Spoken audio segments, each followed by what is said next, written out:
Hello, everybody. Yesterday, I think we stopped at this point.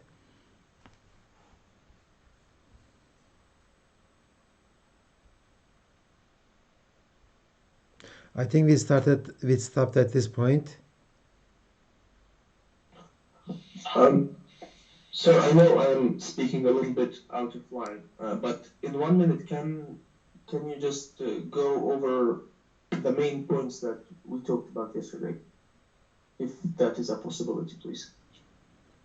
Okay. Yesterday we stopped at this point. We were discussing about the file system layouts.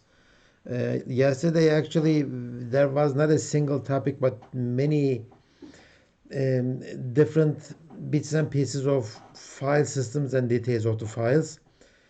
Basically, in this chapter, what we are doing here is that we spend some time on how the user sees a file system. So what we can do about the files. These are the file operations, for example. So this is the user's point of view, okay, not the operating system designer's point of view. So I could create, delete, open, close, etc. the files, and we talked about the attributes and that kind of stuff. And then we talked about directories, how we view the directories and how we use them. How about the absolute path names and relative path names? So, Usama, there is nothing to be summarized as like we are talking about this and that. So we talked about many things yesterday, and then Yes. we started talking about file system implementation. That was the introduction to the file system implementation. Now we are talking about how we implement all this stuff, how we implement the files on the secondary storage, how we implement the directories, what are the efficiency issues, what are the issues to deal with for a reliable file system, etc. So we started talking about that. Okay, and before we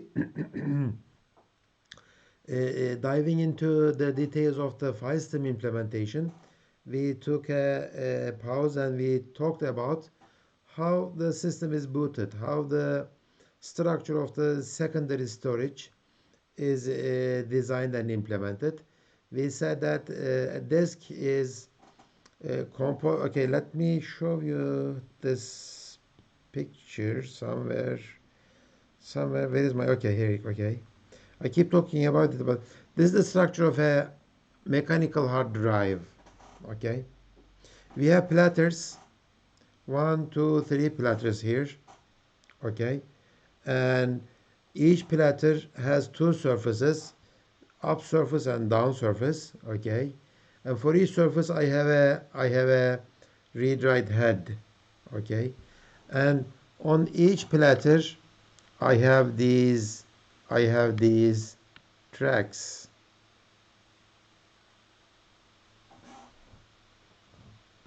okay. If you connect all these tracks, it becomes a cylinder, okay. This is a cylinder, okay. So this is our cylinder. So there are many concentric cylinders, we assume, exist on a hard disk, and each track is divided into smaller radial sections called sectors. Okay, so this is a sector. Okay, so and the cylinders are, or tracks or cylinders are numbered from 0 to some number, some, let's say, 100. It changes from disk to disk. Okay, so keep this picture in mind, and let's go back to the let's go back to the booting stuff. Okay, when you boot your computer, the sector 0 of the track 0, okay, is read into the memory. That sector 0 is the master boot record, okay. Whatever code you have in that part of the hard disk will be read when the computer is booted, okay, and that part of the code is responsible for loading the real operating system, okay. So if you think the whole disk as a linear addressable space, At the beginning you have the master boot record. Okay, it is the sector 0. I get sector 0, I put it in the memory. After the sector 0, I have this partition table. What's a partition table? You partition your entire hard disk into smaller parts, and each part can have a different file system, an NTFS or the FAT32 or exe3. Okay, this partition table tells you about that. Okay, say that I have this many partitions in this disk, and each one, the type of each one is this. This one starts from this address to address. This one starts this address to address, and each one has a different file system. May have a different file system. And one of the partition tables is a special one. Why? Because that contains the main operating system. Okay. For example, let's say this partition table says that this line here is the system. So this MBR, whatever code I have in this MBR, will load this part of the disk. Okay, the first part of it is the boot block. So that's the real operating system booting itself. That's what we talked about yesterday. The rest of the disk partition is structured according to the file system that we have.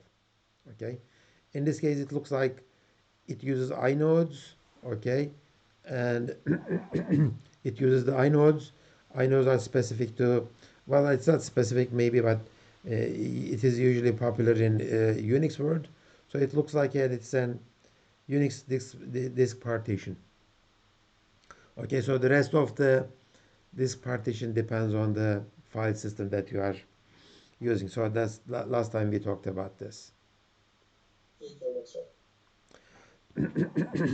Okay, so let's talk about the files. So how the different file system implement different how the different file systems implement different file ideas. For example, how do I keep my files on the disk?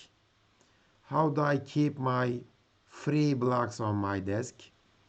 How do I manage the directories, and etc. So we are going to look at each of these implementation details one by one. Let's look at the implementation of the files. If this is my disk, and if these are my concentric circles, tracks of the disk, maybe I can do this. Let's say from this part to this part. Okay, this is my file A, and then maybe I can say from this part to this part is my file B. Okay, so this is called contiguous allocation, contiguous layout.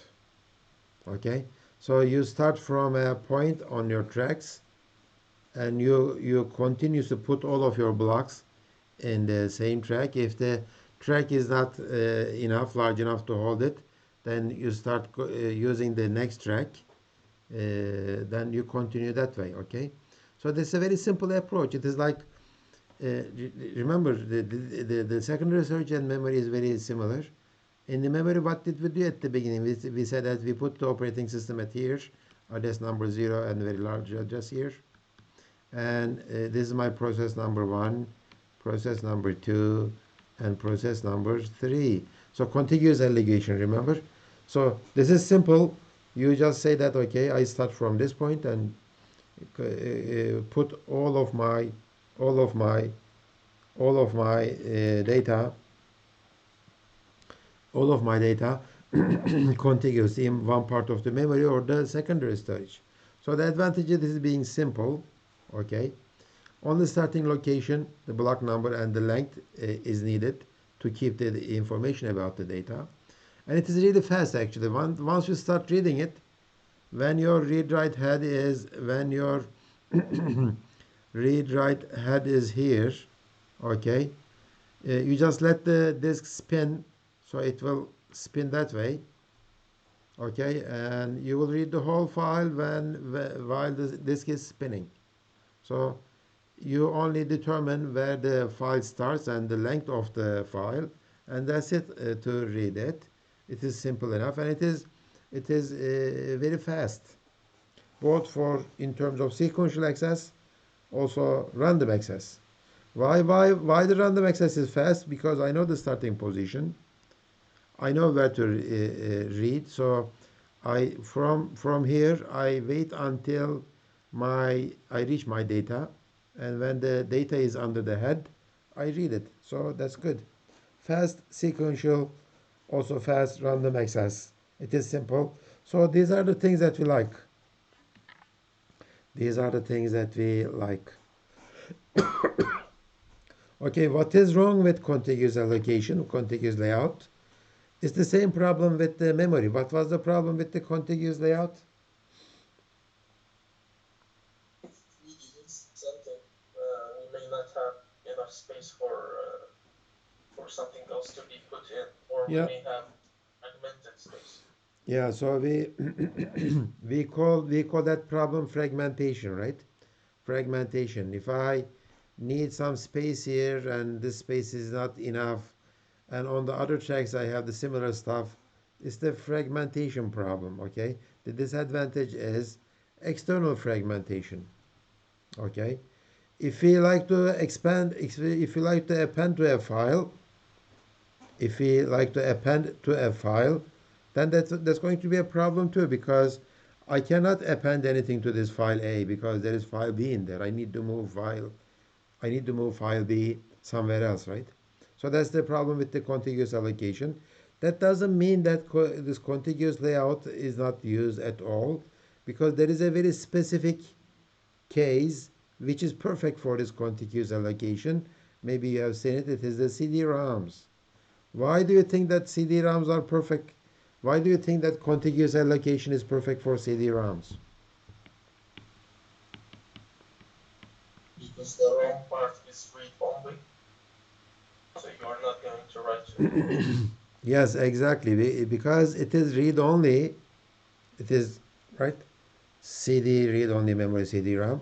It is read-only. You only write it once. Usually somebody else writes it. So they know what kind of files they have in the disk, in the CD. So they say that I have these files, file A, file B, etc. All of them. They know it at the beginning. So they can optimize and they can put everything on this single CD. And they know the starting points of each file. They know their lengths. Okay. And they know that this is not going to be modified at all. So there is no moving around of the files. There is no appending the files. There is no deleting the files. Okay. So what do we do in this case? So let's use this contiguous allocation. So contiguous allocation is feasible and it is preferred for CD-ROMs, and there is a standard for this kind of file system. There is a standard for this kind of file system, and I think at the end of this chapter, maybe I have it. 85.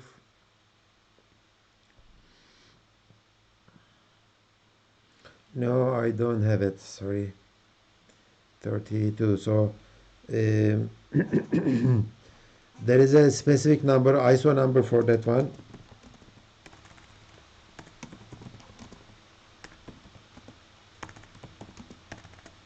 Come on. Okay, so this is the standard for CD-ROM file system. ISO 9660. Okay, and this one, let me see if I can find it. Where are the shapes? Where are the? Okay, no. Okay, let me. No. Okay. Okay, this is the one. I'm trying to find.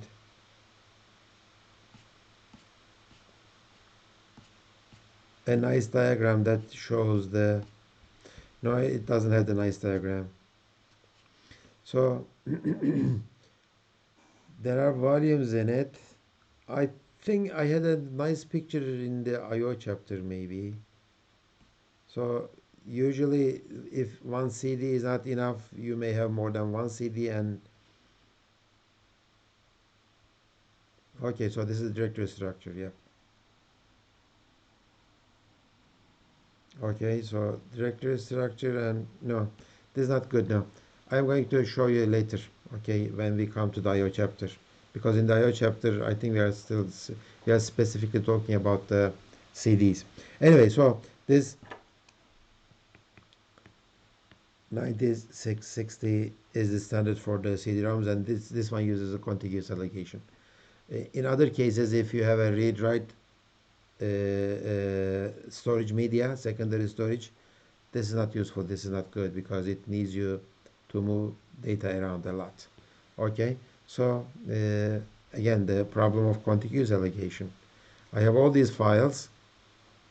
Okay, if I delete this one and this one, I have some disk space available, 5 plus 6, 11 blocks available here, 11 blocks available, or 12 blocks available, but I cannot put a file with a size of 10 blocks here because I need contiguous space. That's not good.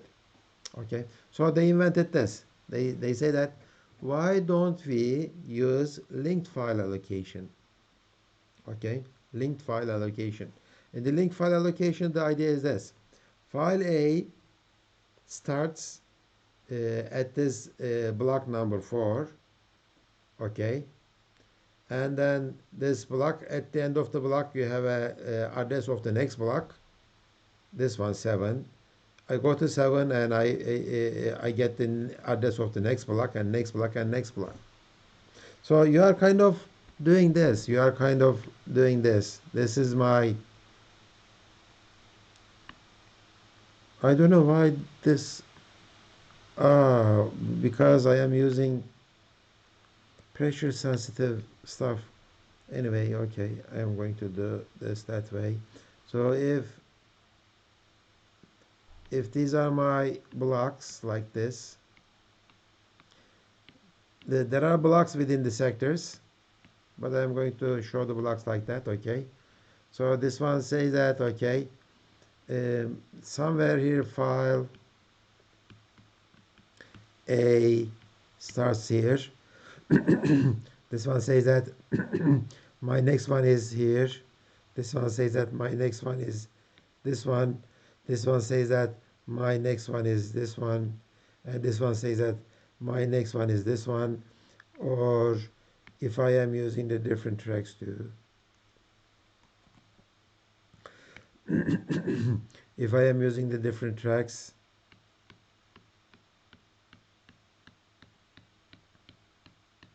the final one might say that my next block is this one. So it's a linked list stuff.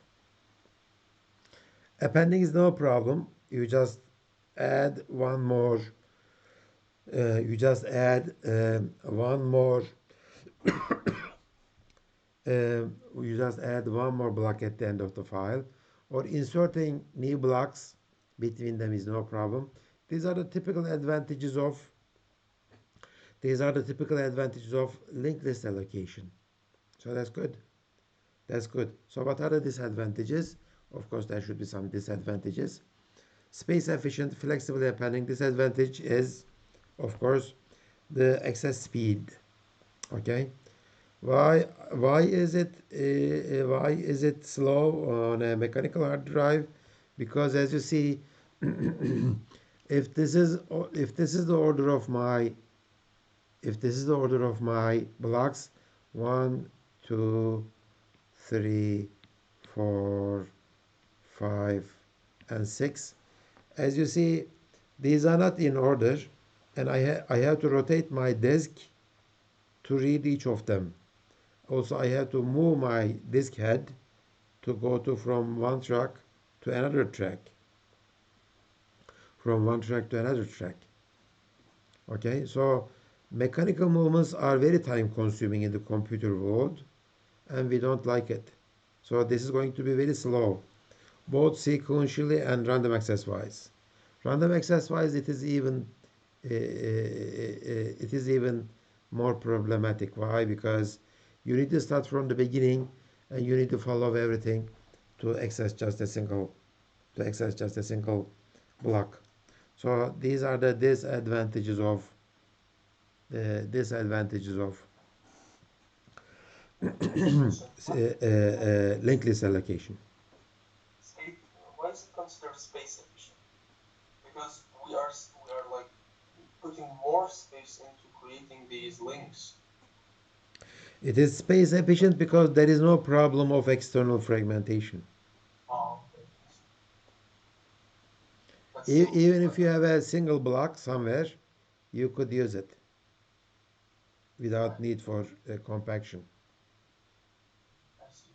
Like, I think the block size should be less useful because, so let's say if we have a blocks of 64 bits or No, no, no. one Blocks are on your desk. Blocks are more like kilobytes. It's not that small. So you may ignore the overhead of the links. I Okay. see. So poor access speed sequential random is a problem. Is a problem. Um, well, maybe sometimes you could say this. Well, I am going to on purpose do this. I am going to choose space for my file that okay for the let's say for the black file. This is my block number one. This is two, three, four, five, six, 7, 8, 9. So you are putting it contiguously as much as you can. If you cannot, then you switch to another track or another position. So this linked list allocation could be likened to a contiguous allocation as much as you can. If it doesn't work, then you have to choose some other track to put your data. Okay, so these kind of operations can be done to improve the access speed problems of the linked list allocation. Okay. Some people say that why are we keeping the linked list information on the desk? Okay, let's keep how many blocks do I have? How many blocks do I have on my desk? Let's say I have 16 blocks. Well, this is a small number, but okay, for the sake of simplicity, okay, I am assume that I have 16 blocks on my desk, and I am using the linked list allocation again. In my memory, I say that okay, my file A starts here, and my next node for my A is 7, and then 2, and then 10, and then 12, and 12 looks like okay, I'm done. That's the whole file A, then file B. As you see, I am keeping all of my block list as a linked list form in my physical memory. Okay, in my physical memory. So that's an improvement. Why? Because I don't have to go to the desk and I don't have to go to the desk and read the blocks one by one. Of course, if you are going to do the sequential access, that's what you are going to do. Okay, you are going to read the blocks one by one. But if you are going to do the random access, this is very convenient, right? You are following the links in your physical memory, not the desk. So nothing mechanical is involved. And once you find your block number here, then you will say that okay, I am going to read that block only. So that's the good part, right? That's nice. So implementing files linked list table in the memory is one improved version of the linked list approach for the keeping files in your secondary storage. So what is the disadvantage? The primary disadvantage of this method is what is the disadvantage of this method?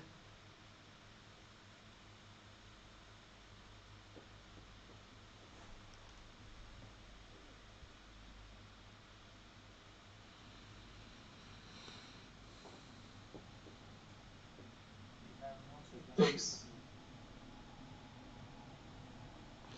We have no sequential order. Barish, what do you mean?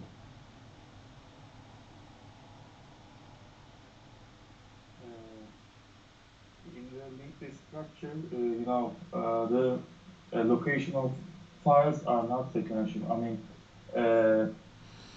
you are just connecting Because the file by blocks are file. not sequential, then when you are doing the sequential access, your disk head has to move a lot. That's what you are saying. Yes. Yeah, well, that's the problem with linked list approach. We didn't solve that problem. We solved the random access problem only. But we introduced another problem here. What is that problem? But I mean, if we are putting it in the main memory, the resources for processes will be less. Thus, we need to like create more like page faults and such. Yeah. So this is going to be a very large table actually. This is going to be a very large table. And if you keep this large table in your main memory, that's going to take a lot of memory resource.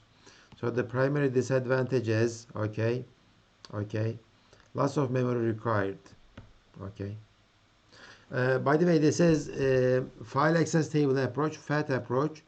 I'm sure you have heard FAT 16 and FAT 32. These are the original MS-DOS file systems, file access table. Okay, they use this approach. They load this data in memory and they keep it in the memory. But unfortunately, since these tables get very very large, you cannot have a very large um, storage device for these kind of systems. So FAT16 means that for each block could have an address of 16 bits.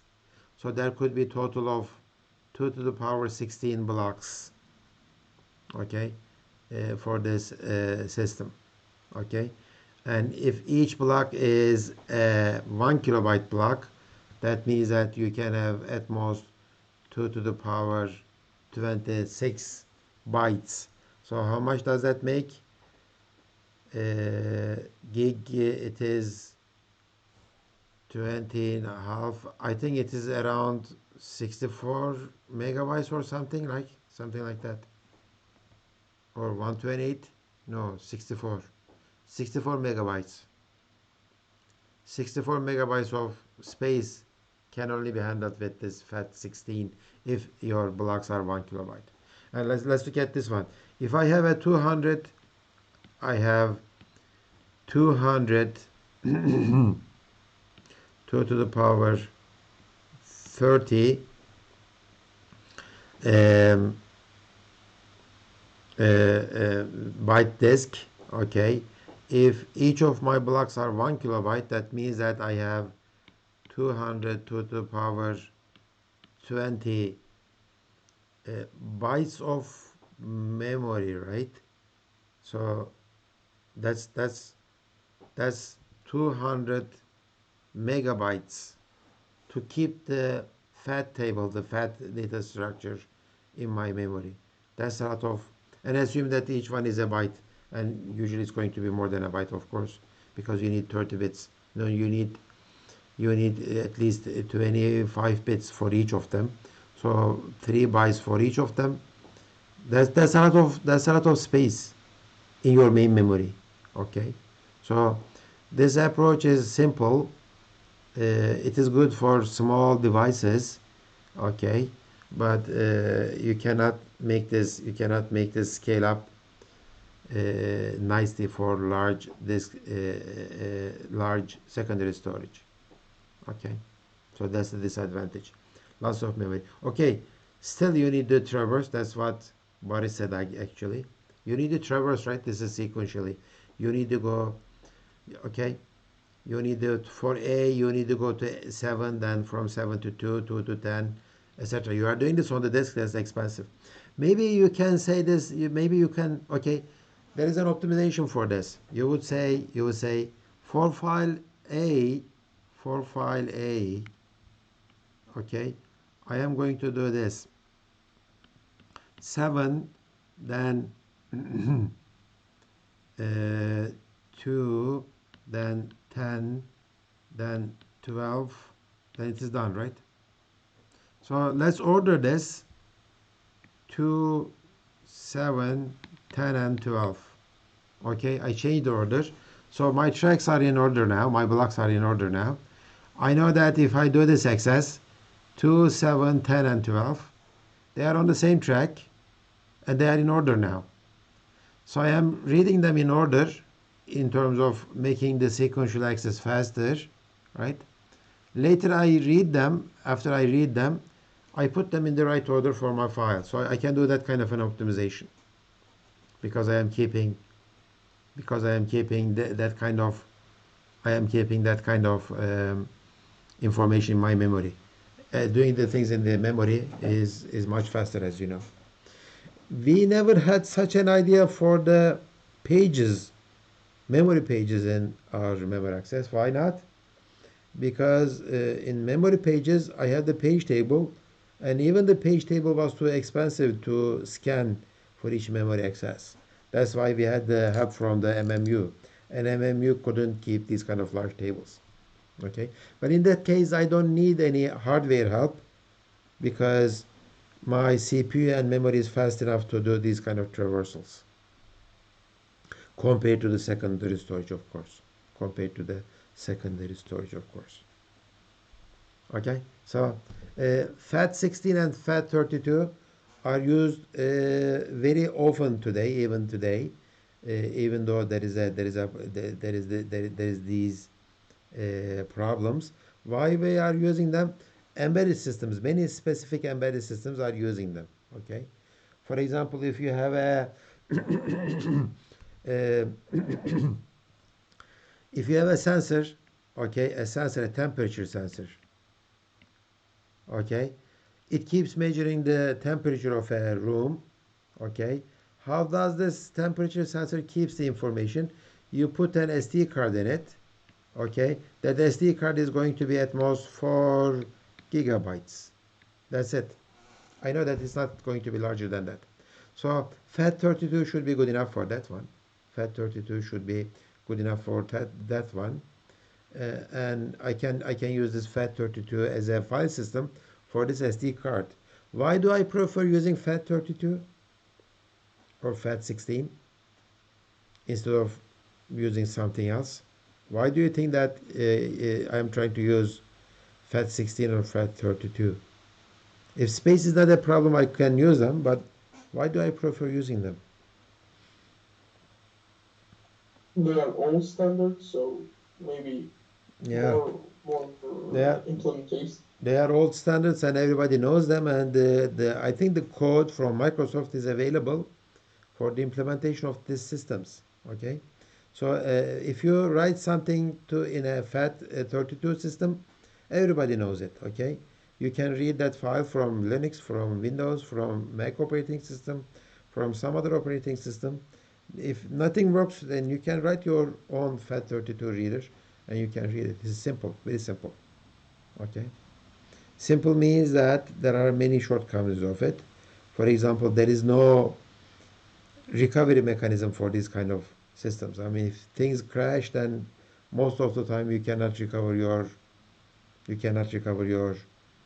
data properly many times. Okay, so linked list allocation uses this idea. Some people said that okay, this is too limiting for workstations. This is too limiting for larger systems like Unix systems. Okay, so what are we going to do? They took this idea of indexing in the memory. Okay, they took this idea of indexing in the memory or linking in the memory. Okay, they say that we don't have to load the whole table for the secondary storage. Instead, okay, I am going to keep that information only when the file is open. Okay, I am going to keep this information only for a single file, and I will keep that information if the file is open. If the file is not open, I am not going to keep that linked list information. Okay, that's the idea. Okay, so they invented this inode concept, index node and inode. This is a very popular file system for Unix environments. It was first used by the Unix people, and this idea is now being used by many other file systems, and that's the basic idea. Okay, just keep all attributes and addresses of each block belonging to the file in the structure. So there is an inode, and in that inode you keep all of your attributes, addresses.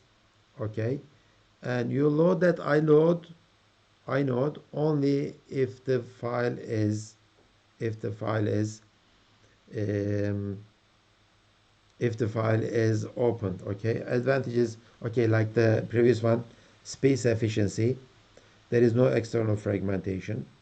Okay, so those are the advantages. Of course you need this, you have this disadvantage of index blocks or inode blocks. You need to keep them somewhere. Let me show you one example.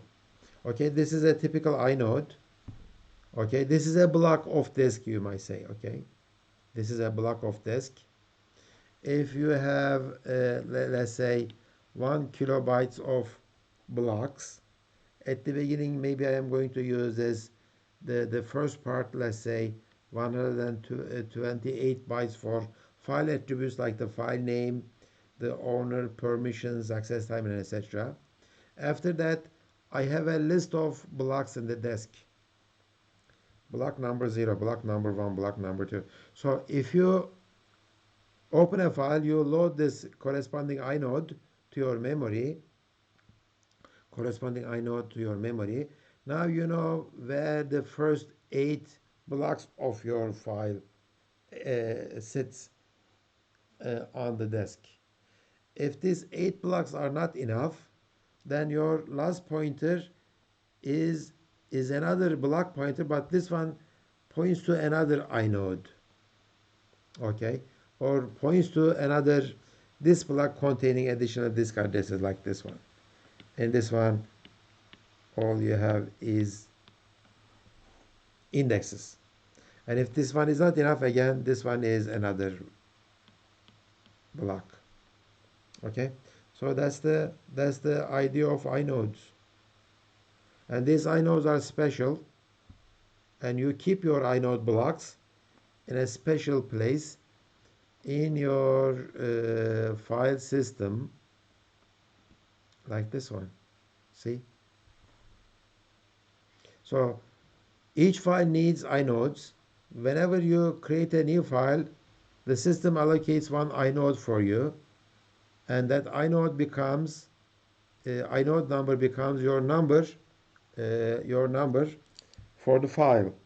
So the inode number and the file inode number is another unique identifier for your file. So each file has its own inode number. And when you open that inode, you have the block list for that file. And if that inode is good enough, large enough to hold all of your data, you are fine. Otherwise, that inode is going to point to another block. That block is going to contain other addresses. All of your files and directories are kept in this part of the file system. Okay, are kept in this part of the file system, and the inode has pointers to this part of the file system. So I just want to make sure I understood it correctly. So inodes are like a small blocks where each file has its own inode, and inside an inodes are pointers or towards disk blocks. Yeah, the size of the inodes and the disk blocks are the same. Inodes are special disk blocks actually, and inside the inodes, the first you have the file attributes, and then the indexes. That's why they call it index nodes or inodes. I got it. Okay, and these inodes are only kept in the memory when the files are open. If the files are not open, then you don't have to keep them in your memory. You don't keep them. That's why you don't have the problem of Okay, you don't have the problem of loss of memory required for the fat system because you are not keeping the whole linked list information, index information in your memory. Okay. Of course, for optimization, you may keep some part of the inodes in your memory, but you don't have to keep all of them. So how does an operating system generate an inode when, for example, we are asking it to open a file? It just goes through the disks, gathering up all the blocks of the file and then connecting it to an inode. Yeah, there is a limited amount of inodes available on that file system. And let's go to this one. Okay. Here. Okay. I have my inodes here. Okay. I have my blocks, free blocks in here, free and use blocks. But I need to keep information about which inodes are used and which blocks are used. Okay. I keep that information here. Remember, we used to keep a bitmap, which ones are free and which ones are not free. I keep that information here. Okay. And using this free space management, I know which inodes are used, and which inodes are available, which blocks are used, which blocks are not available. Okay, they are all there. So it is operating system, file system jobs to find an unused inode and do the indexing inside the inode and allocate necessary blocks from this file and directory space of the file system. Thanks. Okay, so maybe it will be clearer if we look at this implementation of the directories and that kind of stuff. Where are my I think I had a nice example before. Remember our directory structure? Yeah, but these are, yeah. I think I will move on and I will show that to you later. Maybe, yeah, these are the inode numbers. There was a nice picture that had okay.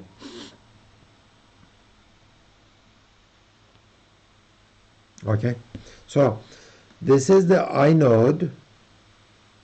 Okay, this is the special inode for the root directory of the whole file system. As you see in that root directory, you have many directory names, and each one has an inode associated with it. For example, for the user directory, the inode number is 6. If I look at the inode number 6, I get this inode number 6, and I get the information about inode number 6, which is the user directory, the mode, access mode, size, and the access times, and etc. Okay, and inside this one, okay, inside this one, I have the block number for the contents of the directory. Okay, so you say that go to 132. That's your block, and I am going to give you all the information about your directory. So these are my elements inside that directory. Okay, so the name, okay, AST is a directory and its inode number is 26. And if I go there, I see something similar to that one. So each file and each directory has a unique inode. Okay, inside the inode you have the pointers to the blocks. It looks like Unix system 7 v7. Okay, doesn't use indexes inside the inodes. It just gives a single block index. Maybe they showed it that way, I don't know. But this is how the system is organized. These are the real diagrams. Okay. The question here is that do they? Oh, okay. So the numbers on the left they just correlate with the inodes, right? So These are are all inodes, the yes. inodes These are inodes, yeah. do you consider that all the directories are open since all of them have No, inode? of course not. I mean, uh, if you are if you are looking at the root directory, this special block is open. You read it, okay? And if I like to list the contents of this directory, then I have to go to these blocks one by one, okay? Open those blocks and list the modes and the names and the times of those blocks. But I don't have Okay, to open those. I don't have to follow these links. I see. So once we say ls for like list directory, that's when Yeah. it opens directories Mm-hmm. themselves. Get it? Okay. Okay, let me go back. So that's the idea of inodes, and it's a nice invention. People kept using it, and we are still using it. Okay, and very popular way of keeping information in your desk. Okay, implementing the directory. So how do I implementing files is okay. I mean, how do you implement a file? You just say that, okay, this is my file, this is the starting block, and you follow the links. Where is the metadata? Metadata is included in the inode. Okay, that's I know. How about the directories? The directories are special files. You need to have a list of files inside the directory. Okay, so there are many choices to make. Let's look at some of these choices. Okay, so depending on the system, if this is your directory block, then you might say that, okay, this is my file name and all the attributes and etc. one by one. Or like the Unix does, you can keep inode numbers indexes, and you can follow those inode numbers to get that information. Okay, so for the directories, these might be some of the choices. You may keep the disk addresses of the entire file, okay, with the contiguous allocation. You will say that this is the starting address and this is the length of it in the directory. Or in the linked list cases, like the FAT case or the inode case, okay, you keep the address of the first block, or you keep the number of the inode, okay. In all cases, the function of the directory is to map the ASCII name to a specific information required for locating the data. So you have a path name, you would say that user ASD something something something. So translate this ASCII name to a disk addressable information. That's the meaning of the directories. Okay, so you could use this kind of structures, keep everything in the same block, like this one, or you could use indexes like the inode indexes like the Unix does. Of course, this is more flexible. Why? Because the amount of information here is for each file is fixed amount of information. I mean, all the attributes has to be put in like 200 bytes or 500 bytes, whatever. It is fixed. But this one is not like that, okay? I have the name, I have the inode, and inside the inode, I can put more information in there, okay? So this is more flexible, a little bit more complicated to implement, and maybe following the links is going to take some time, okay? So let's look at the two ways of implementing directories. We are going to look at the problem of variable length file names. Okay, with the early file systems, primitive file systems such as the FAT file system. Okay, um, we couldn't use long file names. All the file names had to be 8 characters long and 3-letter extensions. That was it. Because as I said before, each one has only a limited number of bytes available to store all those attributes, and this is fixed, you cannot grow it. Okay, so this part of the directory is just 256 bytes and that's it. You cannot make it larger. So that they had to limit the file name sizes. Later they have invented this kind of stuff. So they say that, okay, this is my file 1 entry inside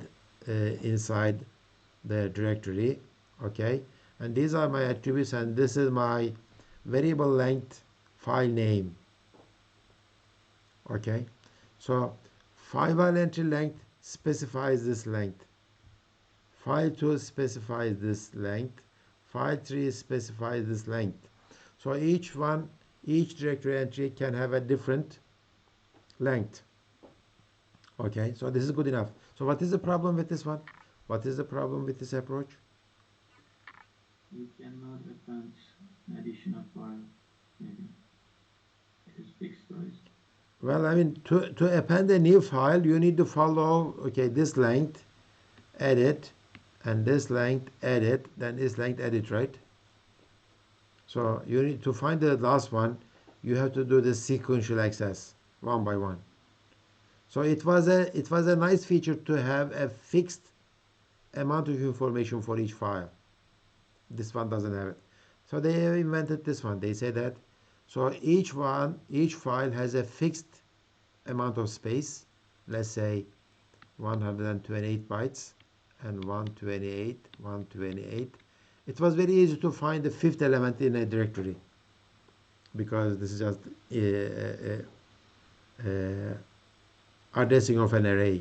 So where do I keep my file names? Of course, I don't keep my file names inside this place. I keep them somewhere else, and I keep a pointer to it. So there is a pointer to file 1's name in a different place on my desk. So don't get confused about the name heap. The heap doesn't mean that it is a regular memory heap. Just heap of space, disk space. And this was the second solution. Okay, so both of them have their advantages and disadvantages. Okay, so Windows, Microsoft did not support arbitrary length file names for a very, very long time. I think they started supporting it at the beginning of 2000 or at the end of 1900s. I don't. It was so late. Of course, this wasn't a problem for the Unix case because Unix, with the Inode structure, they were able to use any file name length they want. Of course, they didn't have the Unicode. Later, they added the Unicode file names. Okay, it looks like I'm out of time. Are there any questions? Yes, sir. I couldn't understand opening the file. When we try to open up file, we have to load the inodes or the file into the memory. Yeah. So does it means I have to load all the prior inodes of the file to the memory also? Yeah, without that, you mean prior, you mean all the inodes in the hierarchy, right? Yeah. Yeah, sure, yes. Let's go to that example again. Let's go to that example again of Unix v7. Yeah. To be able to, okay, open this file, you need to, okay, open this is a directory, right? You need to load this inode number 17, okay? But, okay, you open inode number 17, I17, but this information is contained inside this block number 406. Who has the block number 406? This one. Inode number 26. This one has to be open. So when did I get this information 26? It was in the block number 1, 32. So who has this address? Well, inode number 6. And who has this address? Inode number or block number 1. So block number 1, inode 6, block 132, etc. All of them has to be open so that I can have access to this one. So there is a mechanism to searching for the target file into the entire disk. Of course, that's what this is, right? The absolute path, when you say under user there's an ASC, under ASC there is this mbox or source, you are already giving that. So that was you already provided this information to the operating system. It starts from the root, loads the inodes, load the block, load the inode, load the block, and that's how you get it. Okay, thank you. That doesn't mean that you are loading everything, all the inodes in the memory. This is only one inode from each hierarchy, okay? At the top hierarchy it's opened, then one of the lower hierarchy of inodes, then one of the lower hierarchy inodes. So that's a very small number. Okay, so that's it for today. I will see you next week on Monday.